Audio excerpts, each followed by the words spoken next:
को ट्रेन करते ना तो शायद वो आज इतना काबिल नहीं हो पाता। इसका मुझे गम तो है, लेकिन सच तो यही है। ये सुनकर हकीम तुरान को कुछ और याद आ गया और उन्होंने तुरंत बात बदलते हुए लूका से कहा, लेकिन इस लड़के की वो पर्पल आंख, वो जरूर दिव्य रोशनी तो नहीं है, लेकिन वो एक मामूली रोशनी से ज्यादा ताकतवर है। तो मेरी समझ में ये नहीं आ रहा कि आखिर वो क्या चीज है। इस पर हकीम लूका ने हकीम तुरान की शक्ल पर परेशानी आते देख मुस्कुराते हुए उनसे कहा, अरे फिक्र मत करो तुरान, क्या फर्क पड़ता है अगर ये दिव्य रोशनी नहीं हुई तो। तुम भी अच्छे से जानते हो कि ये मार्कस है और मार्कस में कुछ भी हो सकता है। मुझे तो पूरा भरोसा है कि आज तक बहुत सारे ऐसे रहस्य हैं जिनके बारे में किसी को भी नहीं पता है, और मैं तुम्हारी बात से जरूर कि आम रोशनी से बहुत ज्यादा ताकतवर है। हकीम लूका की इस बात को सुनकर हकीम तुरान ने अपना सिर हिलाते हुए हामी भरी और फिर कमरे की तरफ पलटकर ध्रुव को आवाज देते हुए उससे कहा, लड़के, जब तुम सारा सामान समेट लो तो कमरे के बाहर आ सकते हो। और फिर तुरान की आवाज के तुरंत बाद कमरे के अंदर से ध्रुव चलकर बाहर आया। हॉल में आते ही उसने सबसे पहले अपने कपड़ों को झाड़कर साफ किया और फिर वो हॉल में बैठे सभी लोगों को देखकर मुस्कुराने लगा। वहीं ध्रुव को अपनी तरफ मुस्कुराते हुए देखकर हॉल में बैठे बाकी हकीमों ने भी उसे बदले में एक मुस्कुराहट दी।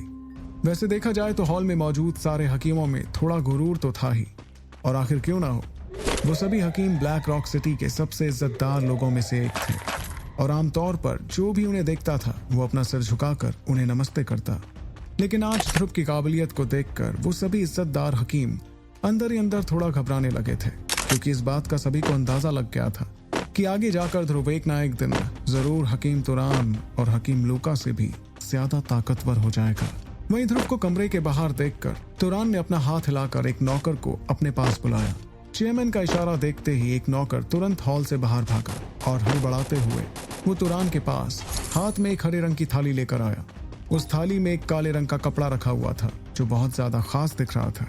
उसे देखकर हकीम तुरान ने मुस्कुराते हुए ध्रुव से कहा, ये है एक खास पहनावा जिसे हम जादुई कोट कहते हैं। एक बहुत ही खास रैंक 2 के हकीम हैं।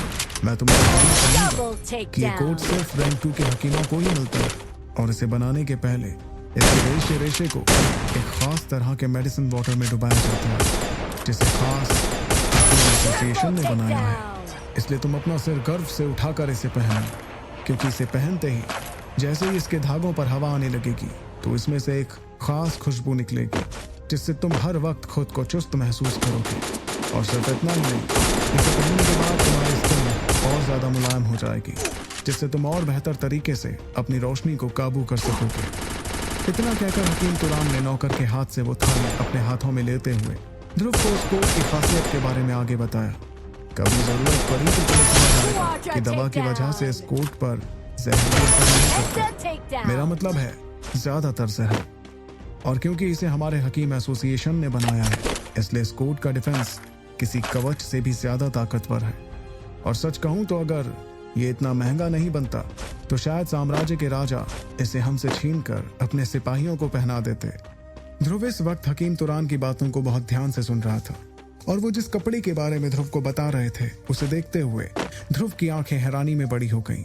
सच तो ये था कि ध्रुव ने बिल्कुल उम्मीद नहीं की थी कि ये शानदार दिखने वाला कोट इतना ज्यादा फायदेमंद साबित होगा। उस कोट को अपने हाथों में लेकर देखते हुए ध्रुव ने तुरान से कहा, अब मेरी समझ में आया कि इतने सारे हकीम एसोसिएशन क्यों ज्वाइन करना चाहते हैं, और इसका मतलब है ऐसी लाजवाब खातिरदारी।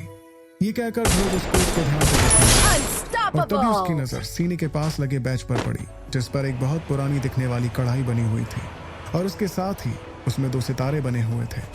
उस मखमल जैसे कपड़े को छूते हुए ध्रुव को उसका मुलायम एहसास बहुत अच्छा लग रहा था, और वो बस आंखें फाड़ कर उस काले कोट को ही देखे जा रहा था जिसे उसने बहुत मेहनत से कमाया था। क्या ध्रुव को हकीम एसोसिएशन वो चीज दिला पाएगी जिसकी उसे तलाश है? जानने के लिए सुनते रहिए सुपर योद्धा का अगला एपिसोड मेरे यानी आचर्यवंश के साथ।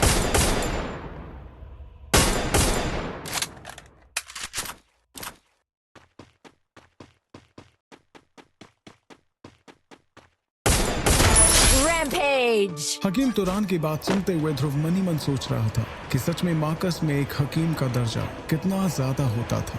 वो उस काले जादुई कोट को देखकर समझ पा रहा था कि उसे बनाने के लिए शायद 1 लाख सोने के सिक्कों से भी ज्यादा लग गए होंगे। इसी वजह से उसकी आंखें कोट को देखकर हैरानी में और बड़ी हो गईं और उसने उस कोट को आंखों में एक चमक के साथ देखा। तभी उसके पास खड़े तुरान ने मुस्कुराते हुए ध्रुव से कहा, तुम चाहो तो इसे पहन सकते हो, अब से ये तुम्हारा हुआ। तुरान के मुंह से ये सुनते ही ध्रुव के कान खड़े हो गए और उसने खुशी में अपना सिर हिलाते हुए तुरंत उस कोट को पहन लिया। और फिर जैसे ही उस काले रंग के जादुई कोट ने ध्रुव के शरीर को छुआ तो तुरंत ध्रुव को एक चुस्ती महसूस होने लगी और वो तरोताजा हो गया। उसे कोट पहनकर ऐसा लग रहा था जैसे वो कोई मखमल की चादर ओढ़े हुए हो।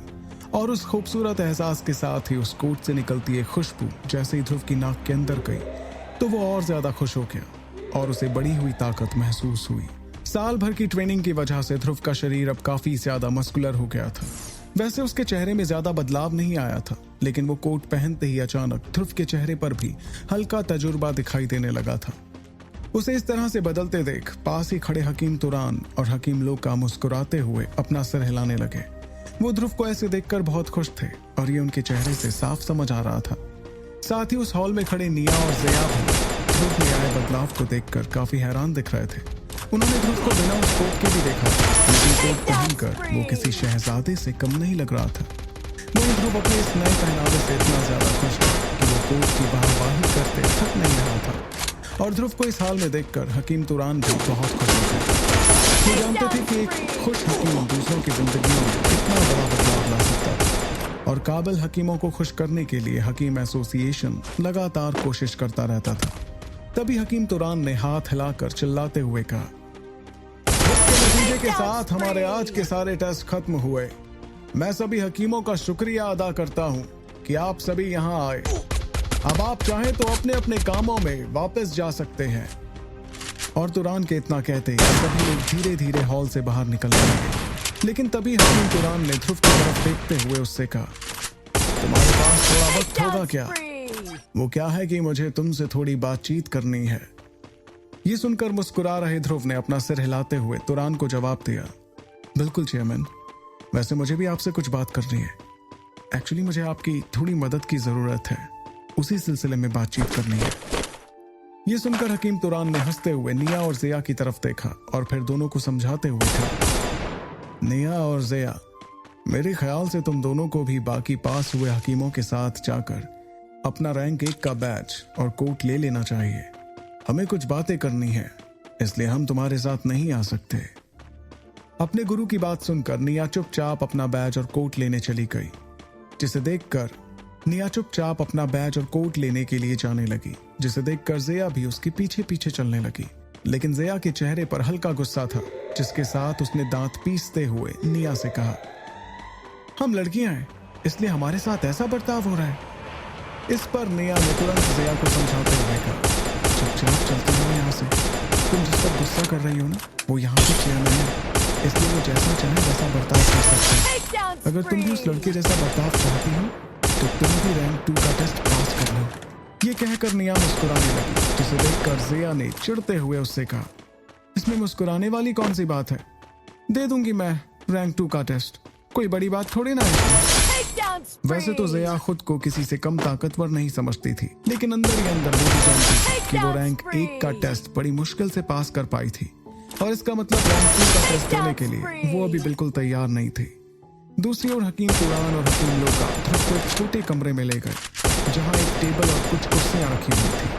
वहां पहुंचते ही हकीम तुरान ने ध्रुव को कुर्सी की तरफ इशारा करते हुए कहा, आओ बैठो ध्रुव।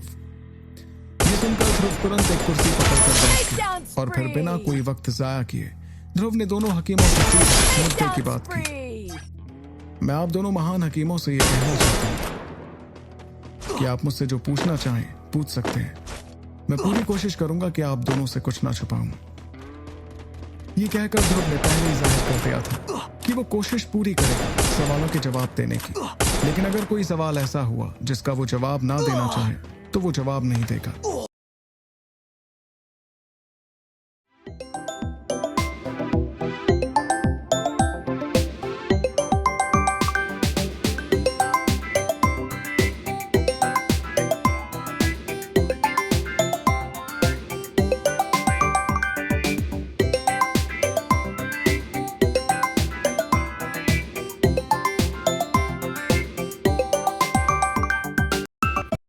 ये सब कर हकीम तुरान हंसते हुए ध्रुव से कहा, उम्र कम है लेकिन समझदारी में दम है। वैसे अब जो तुम हमारी एसोसिएशन में रजिस्टर हो ही चुके हो, इसलिए हमें बस कुछ फॉर्मेलिटीज पूरी करनी है। जैसे हम तुम्हारे गुरु के बारे में थोड़ा जानना चाहते हैं। हमें लगता है कि तुम्हारे रजिस्ट्रेशन फॉर्म में जिस गुरु का नाम लिखा हुआ है वो गलत है, क्योंकि जितना मेरे और हकीम लोका के जहन में है, इस पूरे ओहान साम्राज्य में तो विदुर नाम के कोई हकीम है ही नहीं।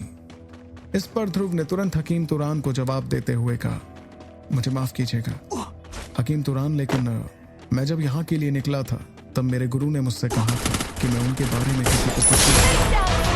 मैं आपको इतना तो बता ही सकती हूँ कि फिलहाल मेरे गुरु किसी भी हकीम एसोसिएशन के मेंबर नहीं है। ध्रुव का जवाब सुनकर हकीम तुरान तुरंत समझ गए कि ध्रुव के मुंह से उसके गुरु की जानकारी निकलवाना लगभग नामुमकिन था, और यही सोचते हुए वो अपना सिर हिलाने लगे। फिर उन्होंने हल्की उदासी के साथ ध्रुव से कहा, ठीक है, अगर तुम उनके बारे में हमें नहीं बताना चाहते तो कोई बात नहीं, हम तुम्हारे लिए चीजें मुश्किल नहीं बनाएंगे।